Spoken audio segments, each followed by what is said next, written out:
ये कहानी अमृता और अमन की है। दोनों कॉलेज में साथ पढ़ते थे, एक दूसरे से प्यार करते थे, लेकिन वक्त ने ऐसी करवट ली कि दोनों के रास्ते बदल गए। अमन, मैं तुम्हारे साथ नहीं रह सकती, मुझे जाना होगा। हमारा बस यहीं तक का साथ था। मैं इससे आगे तुम्हारे साथ नहीं आ सकती। उम्मीद है कि तुम मुझे समझोगे। अरे, ऐसे कोई बीच सफर में छोड़कर जाता है क्या? मैं तुम्हारे बिना क्या करूंगा? समझने की कोशिश करो अमृता, मैं तुम्हारे बिना नहीं जी सकता। ऐसा मत बोलो अमन, तुम्हें जीना होगा। हमारे लिए नहीं सही तो अपने लिए, अपने सपनों के लिए। जब तुम ही नहीं रहोगी तो फिर मेरे और मेरे सपनों के क्या मायने? मेरा जो है सब तुम्ही से तो है अमृता। प्लीज मुझे छोड़कर मत जाओ, मैं नहीं जी पाऊंगा तुम्हारे बिना। लेकिन अमृता करती भी क्या? एक तरफ अमन था तो एक तरफ थे पिता, और पिता की बात अमृता मान ही लेती है, लेकिन वो मन से गुस्सा नहीं निकाल पाती। पापा, मैं अमन के बिना नहीं रह सकती। वो अच्छा लड़का है, कॉलेज खत्म होते होते उसकी जॉब भी लग जाएगी। प्लीज पापा, आप मुझे उससे अलग मत कीजिए। मैं कुछ नहीं जानता अमृता, मैंने तुम्हें कॉलेज पढ़ने के लिए भेजा था, मोहब्बत करने के लिए नहीं। तुमने मेरा विश्वास तोड़ा है, आज से तुम्हारा कॉलेज खत्म। पापा, पापा ऐसा मत कीजिए। बस 1.5 साल की तो बात है, तब तक मेरा MSc कंप्लीट हो जाएगा। आई प्रॉमिस, मैं अमन से नहीं मिलूंगी, पर मेरी पढ़ाई बंद मत करवाइए पापा, प्लीज। मैं कुछ नहीं सुनना चाहता, अब तुम्हें जो भी करना है वो तुम घर से ही करोगी। कुछ इस तरह से अमृता का कॉलेज खत्म हो गया। वो घर चली गई। बेचारी अमन से मिल भी नहीं सकी थी। घर जाते ही रिश्ते देखने शुरू हो गए। किसी ने पढ़ाई तक के लिए नहीं पूछा था, नौकरी तो दूर की बात थी। अरे अम्मू, काहे मुंह लटकाए बैठी रहती है? अरे बेटा, पढ़ाई करके भी क्या कर लेती? करनी तो तुझे शादी ही थी, इसलिए खुश हो जा। बहुत अच्छा लड़का देखा है तेरे लिए, तुझे रानियों की तरह रखेगा और महारानियों की तरह राज करेगी तू। दादी, मुझे शादी नहीं करनी है। मैं अपनी पढ़ाई पूरी करना चाहती हूँ और उसके बाद जॉब भी करना है। मुझे शादी वादी नहीं करनी और ना ही किसी की रानी बनना है। आप बोल दो ना पापा से, मुझे शादी नहीं करनी। पर अमृता की एक ना सुनी किसी ने। घर वालों ने ही उसके अरमानों को अपने पैरों से कुचल दिया। 6 महीने के भीतर उसकी शादी अविनाश से करवा दी गई।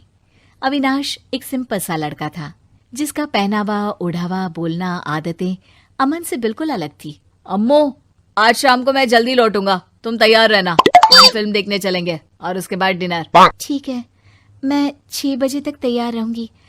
आप बता दो शाम में कौन सा कपड़ा पहनोगे, मैं तैयार कर दूंगी। अरे जो तुम्हें ठीक लगे। ये कहकर अविनाश ऑफिस के लिए निकल गया और अमृता घर के कामकाज में लग गई। ऐसे ही दोनों की लाइफ कट रही थी, जहां प्यार छोड़कर किसी चीज की कमी नहीं थी। सब कुछ था, पर वो प्यार नहीं था। शायद इसी वजह से अमृता अभी तक मां नहीं बनी थी। शाम को अविनाश और अमृता फिल्म देखने जाते हैं। उसके बाद डिनर करते हैं। डिनर के दौरान अविनाश कहता है, अब हमें अपनी फैमिली प्लान करनी चाहिए, तुम्हारा क्या ख्याल है? ज्यादा लेट करना भी ठीक नहीं है। अमृता चुपचाप अविनाश की बात सुनती रहती है, वो कुछ नहीं कहती। अविनाश आगे कहता है, आज मम्मी का फोन आया था, पूछ रही थी तुम्हारे बारे में, फिर कहने लगी कब पोता पोती का चेहरा दिखाओगी। अम्मू, सुन रही हो ना क्या कह रहा हूं मैं? अमृता का ध्यान टूटा। हाँ, सुन रही हूँ। अविनाश, मैं अभी फैमिली, बच्चों के लिए रेडी नहीं हूँ। अरे, हमारी शादी को 5 साल से ऊपर हो गया है, अब फैमिली शुरू नहीं करेंगे तो कब शुरू करेंगे? मुझे नहीं पता, मैं शायद इन चीजों के लिए तैयार नहीं हूँ। I hope you will understand. And what about me Ammu? कभी मेरे बारे में भी तो सोच लिया करो। घर का प्रेशर है, इससे ज्यादा लेट करना भी ठीक नहीं है। कब तक हम इसको टालते रहेंगे? आज नहीं तो कल करना ही है। Then why not today? Amrita ने कुछ नहीं कहा। एक बार फिर दोनों के बीच खामोशी की दीवार चौड़ी हो गई थी। उस रात दोनों के बीच कोई बात नहीं हुई। दोनों एक ही घर में फिर अजनबी हो गए थे। अगली सुबह अविनाश बिना बताए ऑफिस के लिए निकल गया। उसने न तो नाश्ता किया और न ही लंच बॉक्स लिया। टिफिन का डब्बा लेकर अमृता पीछे से दौड़ी भी थी, लेकिन तब तक वो जा चुका था। कल रात के बाद से अमृता भी परेशान थी। उसे खुद समझ में नहीं आ रहा था कि वो क्या करे। शादी तो उसने बिना मर्जी के कर ली थी, लेकिन बच्चा वो अपनी मर्जी से करना चाहती थी। लेकिन अमन का ख्याल उसे चैन से रहने भी तो नहीं दे रहा था। तभी उसका फोन रिंग करता है। कोई अननोन नंबर रहता है। वो फोन नहीं उठाती। थोड़ी देर बाद फिर फोन बजता है। इस बार वो फोन उठा लेती है। हेलो, कौन? मैं, अमन। अमन का नाम सुनते ही अमृता एकदम सन्न रह जाती है। उसे अपने कानों पर विश्वास नहीं होता। वो दोबारा पूछती है, हेलो, कौन? अरे अम्मू, मैं अमन। कॉलेज में हम साथ पढ़ते थे। आंखों से आंसुओं को पोंछते हुए रुधे गले से अमृता ने कहा, इतने सालों बाद आज मेरी याद आई है। अभी कहाँ हो तुम अमन? अरे मैं बैंगलोर में हूँ। किसी काम के सिलसिले में यहाँ आया था। तुम्हारे बारे में पता था, इसलिए खुद को कॉल करने से रोक नहीं सका। शादी हो गई तुम्हारी? अभी तक तो नहीं। तुम्हारी कोई अच्छी ननद है तो बता दो। मैं मिलने आ रही हूँ, एड्रेस सेंड करो।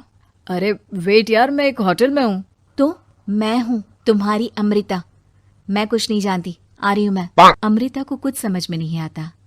वो एक लेटर अविनाश को लिखती है। डियर अविनाश, मैं तुम्हारी पत्नी होकर भी तुम्हें अपना पति नहीं मान सकती। मैं किसी और से प्यार करती हूँ, जो आज इतने साल बाद मेरे सामने आया है। मैं उसी के साथ अपना जीवन देख रही हूँ। मेरे इस लेटर को मेरा तलाक समझना, ढूंढने की कोशिश मत करना। अमृता लेटर लिखकर होटल में जाती है, जहां अमन उसे मिलता है। हाय अमृता, कितनी मोटी हो गई हो, कैसी हो? चलो, तुम्हारे मुंह से बुराई तो सुनी, वरना तुम तो हमेशा तारीफ ही करते रहते थे। ये बताओ प्लान क्या है, कहाँ चलना है? अरे कहाँ जाऊंगा यार, बस कल तक की क्लाइंट मीट है, फिर वापस अमेरिका। अमेरिका? वहाँ क्या है? और शादी क्यों नहीं की? मेरा इंतजार था क्या? अरे मैं तो पिछले 5 साल से अमेरिका में ही हूँ। तुम्हारा इंतजार तो नहीं था, पर हाँ बुरा लगा था जब तुम गई। और शादी इसलिए नहीं की क्योंकि मैं गोरी के साथ रिश्ते में हूँ। अब किस्मत ये खराब है कि पहले तुम्हारे पापा नहीं माने थे, इस बार मेरी माँ नहीं मान रही किसी विदेशी के लिए। लेकिन जल्दी मना लूंगा। लूसी के बिना अब लाइफ नहीं है मेरी। खैर ये बताओ, कहाँ जा रही हो इतना बड़ा बैग लेकर? अमृता को लगता है जैसे उसकी पूरी जिंदगी ही खत्म हो गई। वो साथ लाए गहने और कपड़े के बैग को देखती है। मुझे एक काम याद आ गया, जाना जरूरी है, फिर मिलती हूँ। अमृता डर कर घर आ जाती है। पूरे रास्ते यही प्रार्थना करती है कि अविनाश ने वो लेटर पढ़ा ना हो। अविनाश घर आ चुका होता है। वही दरवाजा खोलता है। अरे कहाँ चली गई थी? कहीं नहीं, बस ऐसे ही। कब आए आप? अपने टाइम पर आ गया था। ओह सॉरी, लेट हो गई, कहीं गई थी। चलो अब आ गई हो ना, तो फिर वापस कभी मत जाना। अमृता अविनाश के गले लग जाती है। दोस्तों, अगर आपको ये कहानी पसंद आई तो इसे लाइक करें, शेयर करें और कमेंट करके बताएं कि कहानी में आपको सबसे अच्छा क्या लगा।